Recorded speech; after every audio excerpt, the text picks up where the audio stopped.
hiatrikasa izy eo aloany resaka atotam-baovao ny samy manana ny tany zany tsy metsika fa ny olona mampiasa tany rehefa diso ny information ho azon'olona anankiray amin'io dia mety vohitsaka ny zon'olona anankiray dia anisan'ny masabarinaky kitoza ny atrikasa ohatrany foana ahafahana indrindra satria tsy ny resaka tany any fotsiny resana fa misy commission maromaro no anatin'io dia ireo zay nanovana le tetikady raha resaka momba n'inona zao dia ohatrany ahoana ny karazana serasera tokony atao fa tsy hoe atao zavatra samy be mantsy lasa indrindra ny anaovana le diagnostika ka raha miresaka fananantany dia anisan'ny lesoka ny ezabe eto izay hoe fangararana eo amin'ny resaka information na tsy visina zany satria raha ny tokony izy anisan'ny takiny matetika dia hoe tokony anana ny atao hoe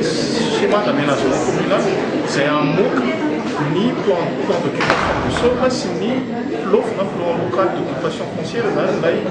donné ao anatiny raha manana an'izay ny commune tsirairay